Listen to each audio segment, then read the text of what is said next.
Hello, Irene here from Irene's Paper Addiction. Today I'm going to be working on a layout based on this sketch by Cindy, the Scrapbook Cowgirl. And what drew me to this sketch were all these fun banners. Thought they would be a great way to use up a bunch of the papers in my stash. I'm going to be pulling in papers from the Most Adored paper pack from Stampin' Up! Because I'm going to be scrapbooking pictures from my granddaughter's third birthday party. And this was a Disney themed Mickey Mouse Club birthday party. And I just thought that the colors would go really well with this layout. Let me clean this all up and let's get started. I'm going to be starting off with a base of the plaid paper from the Most Adored paper pack. I like the red and the pink, and I think that's going to go really, really well. Then based on Cindy's sketch, she has some banners here down the side, so I think I'm going to bring in some red for that. And that is mirrored on both sides. So we have our panel down here, and then I'm going to bring in the paper for my banners. So I'm thinking, which will be cute, is this little heart paper for the upper banner. And then I'm going to bring in this paper from an old Stampin' Up! Paper pack. This is probably closer to 15 years old, but I just thought that the little dots were, the red and the pink were close enough that they were going to tie in really well with the other papers. And then we have another banner that's going to be going down here, something like this. And then on the left side, we're going to be using the hearts. And then I thought I would put maybe the dots in the center, and then these fun little hearts here off on the left side. Let me bring in Cindy's sketch again. You can see that Cindy's got 2 5x7 photos. I do not have any landscape 5x7 photos. Mine are actually portraits. So I'm going to be turning this left side around a little bit to accommodate my pictures, and then I'm going to do a little bit something different here. So let me bring in my pictures.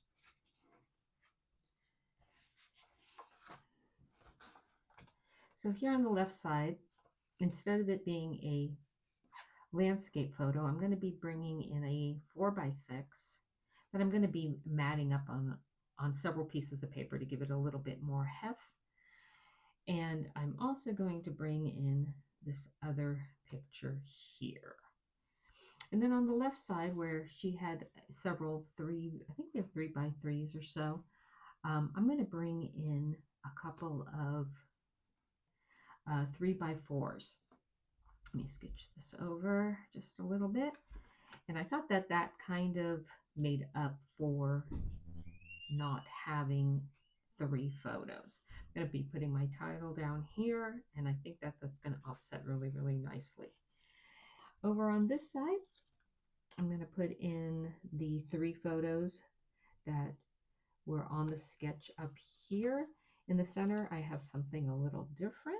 So we're going to bring in these 2 photos.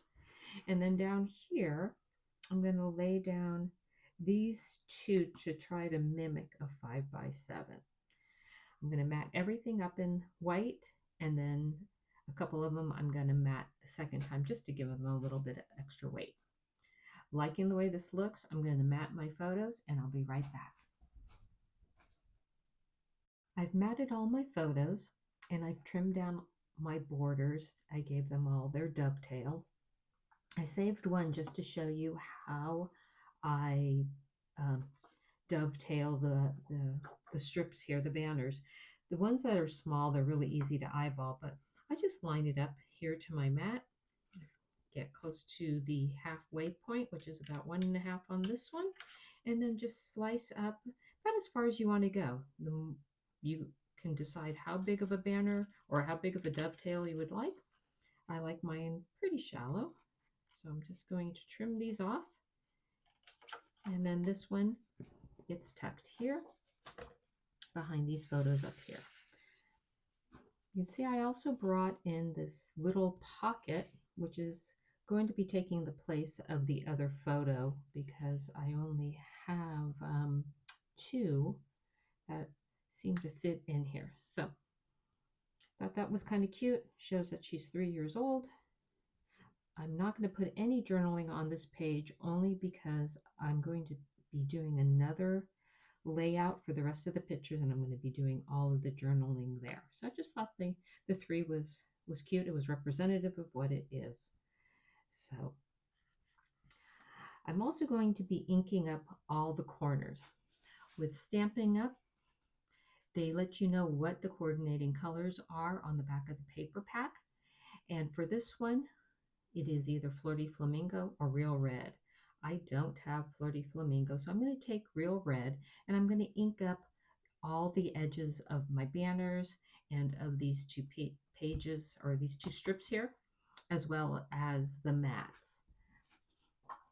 And what I'm going to be doing, because Real Red is a pretty strong color, is that instead of laying down hard on the paper, I'm just going to try to come in very perpendicular and give it a very, very small dusting of color. This way I will get a little bit more, it'll be a layer that just gives the layout some dimension without giving it any weight. So very easy. You just lightly tap it with your blending tool. And the more you lay on it, the more color you're going to get. But I just want a really light color. So let me get this one done, and then I'll do the rest of them off camera, and I'll come right back. So I've inked up all my edges and laid my photos where I would like them to be, so it's time to embellish. And no Disney layout is complete without a Mickey Mouse head. So I'm going to be bringing in this gold circle die from the Spotlight on Nature, because I think it's going to tie in with the gold. My daughter made these ears and her cute little shirt. I was very excited to do this birthday party. I got to host it. Bedazzled her some little tennis shoes, made her some little bows for her hair. It was pink everywhere. So here's my Mickey Mouse head, which I cut out of black glitter paper, which is from my stash. And then I'm going to just bring in a couple of little leaf dies just to give it just a little bit more from behind, back behind the circle. And those are from the textured floral Stampin' Die set. This one, I love this little leaf set. I use it a lot on a lot of my layouts. It just works for me. Really enjoy it. And then up here, I'm going to be bringing in another one of these circles from the Spotlight on Nature dies. And I'm going to tuck this one here underneath my focal photo. And again, out of the same black glitter plate paper, I just die cut on my Cricut this letter M for Mickey. And then again, a couple more sprigs that we're going to just nestle in behind there. Now I have my title to do, which I did do on my Cricut one more time and in that black glitter paper. And since it was the Mickey Mouse Clubhouse and Toodles was a big thing, I decided to do Toodles as my title. I love using my Cricut for my titles. It makes things go so very quick. Let's get a little exclamation point there. And then below it, I'm going to do like a subtitle. I'm going to add, "Let's Celebrate." One more time in this black glitter paper. I think that's going to be really cute. So let me get that all adhered down and I will be right back. I have everything adhered down. I really love the way my title came came out with this black glitter paper. I think that looks really cute, and I just like the way I have my 3 clusters so that it's a nice visual triangle. If you haven't ever tried working with a sketch, I highly suggest it. Sometimes you work it and it's perfect. You copy the sketch exactly the way it is drawn, but then sometimes it's just a great jumping off point for you to get your creative juices flowing. Hope you enjoyed the video. I will leave the products that I used in the descriptions below. Have a great day. Bye.